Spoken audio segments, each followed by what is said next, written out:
Hello, welcome to CJRU Artist Review. And I'm Kejo Buchanan, residing in Tikaranto, Toronto, on a dish with one spoon treaty territory. And today, my guest is a multicultural creative wanderer, blending sounds of community connectivity and healing, based in Mexico, I believe. Today, we welcome Gisun. Please reintroduce yourself and tell us where you're coming in from. Thank you so much, Kijo. I'm very excited to be here with CJRU, and I am Gisun. I am calling in from Mexico. I'm actually right now on tour, starting in Guadalajara, which is in the province of Jalisco, and we'll be continuing on to different provinces around Mexico. So I'm very excited to be here. I'm originally from Toronto. Oh, that's excellent. And yes, that's beautiful. And I just wanted to, if it's okay if we circle back, because I know today our conversation will be about, I believe, is your first full-length album, Árbol Azul. And I just wanted to know a little bit about your journey, like key influences that brought you to where you are today musically. Of course. Yeah. Well, in terms of influences, I mean, it definitely all started as a child, being surrounded by music at home. My parents were both musicians, and so there was always music happening in the household. And slowly, the music palette developed with different styles and genres. So I think a couple of the artists that I would have to mention for inspiration is lately Jorge Drexler and Natalia Lafourcade. Jorge is a Uruguayan artist, and Natalia is an artist from Mexico. So their storytelling and their approach to music has definitely inspired me in the way that I write and compose. And it's been quite a journey and an honor to be able to create music with so many artists from all over the world to put together Árbol Azul. Excellent. Thank you for sharing that. And yes, because you do have a certain kind of intimate style in their storytelling. And is that what you're pulling from them as well? Exactly. Yeah, yeah. That's totally it, Kiju. It's that intimacy, that interpretation of something that is not necessarily seeing it in one direction or in one way, but being able Hmm. to kind of relate to it in a way that that makes sense to the listener. Because I think that engagement piece is really important. Absolutely. Absolutely. Mhm. And well, I guess that's part of your advice, but as a creative wanderer, do you have any further advice to people like yourself out there? Yeah, I would say it's definitely an interesting point. I believe that everyone has creativity and is are exploring that creativity in different ways. So personally, my path has been through music, but there's so many art forms and so many different ways of expression that I think it's important to like hone in on whatever it is that like gets your heart and soul going and gets you excited, and really exploring it personally and then with community. Like I think these different art forms create a really special sense of community and connection, whether it's music, dance, painting, cooking, all of these different kinds of like expressions Hmm. are really beautiful to connect to and to connect ourselves with others as well. So regardless of the medium, everyone has a bit of that creativity in themselves. 100%. Yeah. Excellent. Yeah. Yes. Thank you. Thank you for Of sharing that. course. Thank you. And would you like to tell me a little bit more, getting into the album, Arbor Azul? You can talk about the album or the song and just explain what that is and what brought you to that title.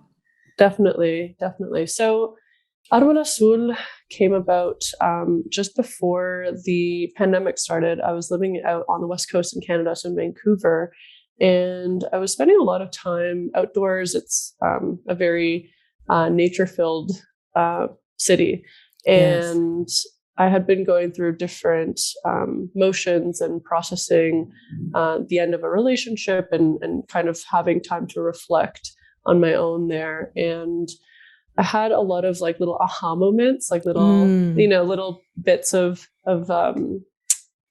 like lights going off and being like, okay. And like yeah. Árbol Azul means the blue tree. And so a lot of these realizations happened under canopies of forests and of trees that were just so magical to experience, without necessarily the intention or the idea of like, okay, I'm going to songwrite out here, but it just kind of was born that way. And yeah, I actually had like a pretty bad bike accident while I was out there, and so I was like going through a lot of different kinds of healing and different processes of getting back to me, to myself. And Árbol Azul started becoming a compilation of all these different songs and little bits and pieces and chapters that were happening at the time. And yeah, it ended up being this 10-track album that just came out. So I'm super excited and grateful for everyone involved. Well, thank you. Yes, it is a beautiful storybook, and I'm glad you did get that inspiration. I did live in Van City for a little while, so I do understand. way. Yes, it actually made me fall in love with nature again, even when I returned back to Ontario. So it was, yeah, it was a That's so needed, awesome, Kejo. yes, it was I a love needed that. journey. So I understand. Yeah, Yeah, it really brought out the romantic in me when it came to nature. So I have to say, I understand. totally. Hmm. I Yeah, it is completely really understand. special being like surrounded by like, everything, every kind Everything, of every kind of tree, and it's just natural in the design, in the city design. Like everywhere you go, it's not an overstatement. There really is a canopy of trees. There are exactly. the three sisters. There, the mountains in the distance, and it's Yes. just like it's just gorgeous, It right? is. It Yeah. is. No, agreed. And I think those kinds of natural surroundings dictate a lot of like our inspirations too. Like you really gain this like appreciation and gratitude for your environment. So I think it's really cool to be in such a beautiful natural place. I mean, you can find beauty in anything, like even in a big city. Hmm. But yeah, it's just a different kind of perspective. It is. It does. It fills in that gap in understanding. So yeah. Hmm. I'm glad you're able to share that experience Of through course. this work. And so, how else would you say you have like seamlessly weaved all these stories together? Because there are a lot of vocal collaborations, instrumental collaborations, and Yes. how were you able to bring this together? What was the theme that really brought it together for you? Yeah, great question, Kijo. So I think as the pandemic kind of rolled in and as we were more and more, isolated or in quarantine, the sense of the need for connectivity really kicked in, and just the need for community. And given our technology, given our capabilities, I thought to myself, you know what? If we can't record, like if I can't make this album in a studio, which is how I used to make my EPs, let's do it some other way. So I started thinking like, okay, our cities are not our limits. Our geographical places are not, where we're bound to. And so I Mhm. started brainstorming like of all these friends that I have all over the world who are incredible musicians and artists, like from far and wide. Yes. And people started spending more time on social media, like connecting and reconnecting. And so I thought, you know what? Why not do collaborations with people from all over the globe? Like during this time of like such, separation, like let's feel connected. And so I reached out to a bunch of friends and people who I know in the music industry. And I said, are you interested in creating an album, being on a song or two or whatever? And slowly I pieced this puzzle together, which I guess is quite a big puzzle when I look back at it, but That's you go bit by huge. bit. Yeah. And so each song has a different configuration of setup of like, what instruments, what vocals. And yeah, I basically kind of coordinated and liaised so that each song had what it needed. And then we would send it to my producer who I worked with in Merida, in Yucatan, in Mexico, Hmm. a former colleague of mine from music school. So he was able to like make everything sound consistent and beautiful, even though everyone recorded from, different places using different microphones, different gear. So Definitely the sign of a good the producer. process, yeah. And it makes me think of Exactly. Gracias a la Vida, because when you're bringing in like how Yes. many artists was on that piece, Oh my vocal and gosh. instruments, was like 8 or 9 Like, people? Like how many? yeah, Yeah, like 7 or 8 for sure. yeah, Like different, exactly. yeah, exactly. Guitarists and vocalists, and it's like, and I'm listening to it even Yeah. today, and I realize how seamless it sounds. I was like, yep, that's the sound of a good producer. Thank you, Kejo. 100%. Honestly, the production part is key. Hmm. And yeah, no, I'm super grateful to the artists that are willing to, go through that. In fact, my guitar player, Stephen, my dear friend, is here with me doing the tour through Oh, Mexico. Stephen And Orr? he's exactly, yes. Yeah, yeah. Yes. Well, tell him hello for me. I will. Kejo says hello. He's right here in the kitchen. So yeah, he was able to lay down like all the guitar parts so beautifully on these to create the foundation, the basis of what we then send to the artist so that they'd have something to work with. Mm-hmm. So it was quite interesting to go through all the motions. That's amazing. So how do you know each other? Well, I don't. I'm just saying hello because I know him through your work. I know, and he was just so nice just to say hello back, like we go way back. That was very sweet of him. Yeah, Stephen is wonderful, Kejo. Yeah. I feel like you'd really enjoy his music, and we've collaborated on a few different albums. Was it songs? Yeah, exactly. Mm-hmm. Yes. Yeah. Yes. Great memory. Yeah. So yeah, I do remember you working with him before, and so it's great that you guys have a chance to reconnect and get this done in this way. It's beautiful. Thank you so much, Kejo. No worries. And would you mind talking, actually, since we're talking about Stephen, and I noticed like with a lot of your work, you do have that certain intimacy, and clearly one of your ways of weaving it together, that thread is the guitar thread that you're bringing in between each of the songs that Stephen's creating. But I just wanted to know if you feel comfortable talking about the sincerity and the intimacy of Hold On to Me. Of course. Yeah, that song in particular is one that I actually interpreted from a friend. So a friend of mine who I studied with in music school showed Hold On to Me to me a few years ago, and I loved it. I fell in love with the track, and he taught me the guitar parts, and I said, his name is Gianni, and I said, Gianni, like, do you want to work on the song together? Like, is this something that you'd be interested in, developing further and recording and having as part of an album or whatever? And he said, you know what? I want you to do that part. And so he kind of gave it to me, and he said, take this song and do with it what you may. And so he kind of gave like the roadmap of the track in terms of like the structure, the chords, the lyrics. And funny enough, Kejo, the second verse was actually written by Sade Awele, the artist who is singing on it. So yes, I reached out to her, who like, she lived in Vancouver. And so I met her when I was there.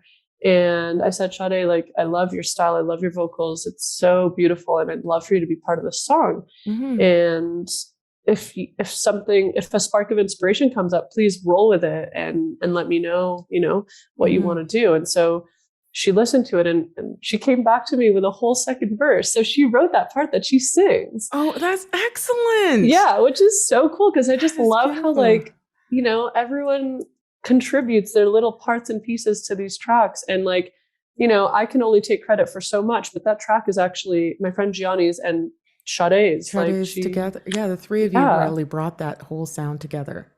Yeah, that is so amazing. So that's how it was born. Yeah, because I really enjoyed that track, and I enjoy Untold as well, which I know you finish off with quite well. Thank you. Yeah, that Untold is like kind of the ethereal finale of like transporting you into this like kind of depth of outer space, and then the harmonies and everything kind of like weaves in and out. So I figured that would be a nice little finale. It is a beautiful finale.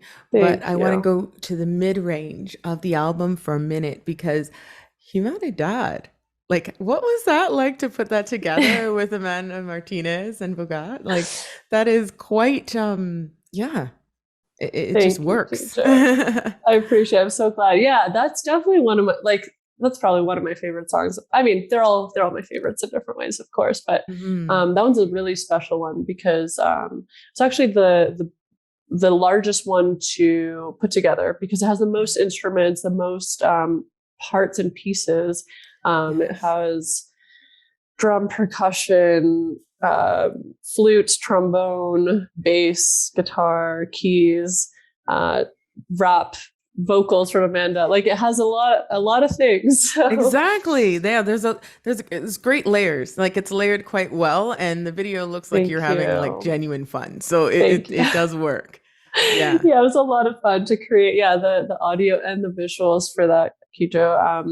I'm super grateful to everyone who was like down to be part of that. And it was so cool to like mix in Amanda and Bogat, because they're actually both they both have Mexican heritage, but they're both Mexican Canadian. So it was an interesting, it's like, interesting how you reconnect. consistency. Yeah. Exactly. And it wasn't necessarily planned out from the start like that, but it kind of fell into this perfect puzzle.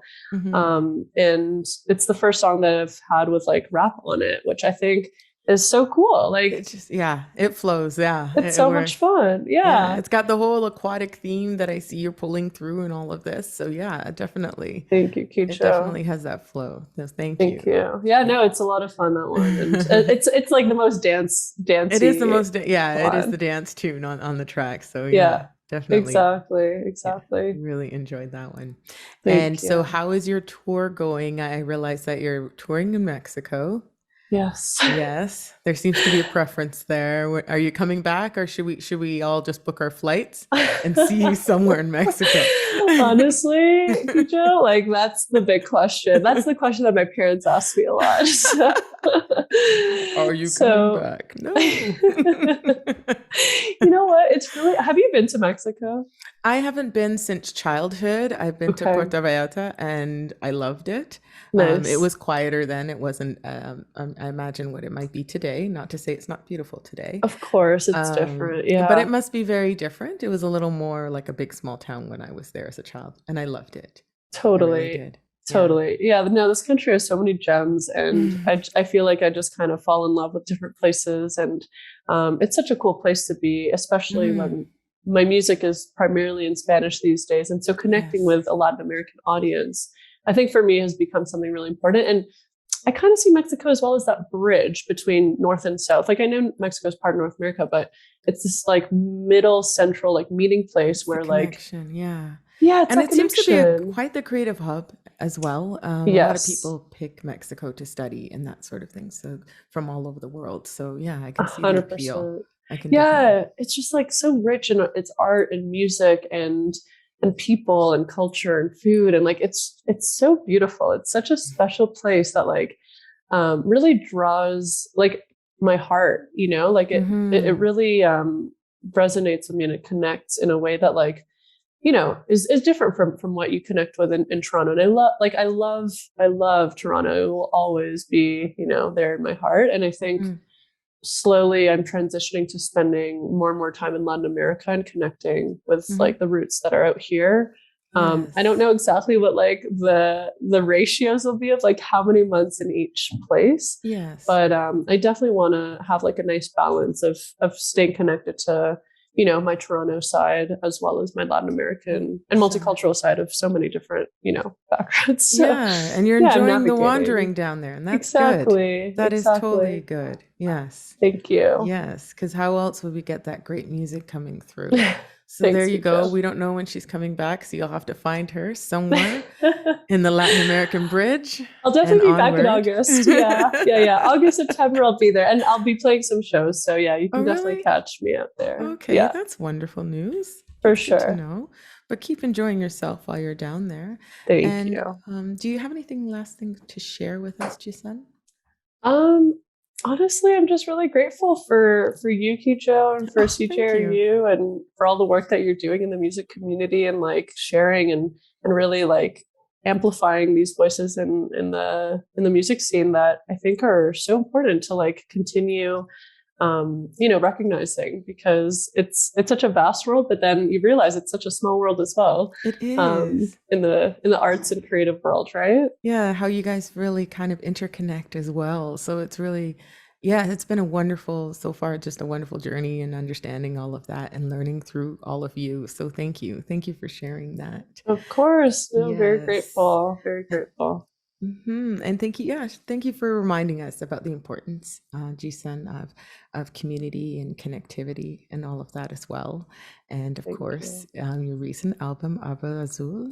And I also wanted to thank my our technical director, Karen Young, on her key role in bringing this production together. I'm Kejo Buchanan, and this is CJRU Artist Review. Ashe.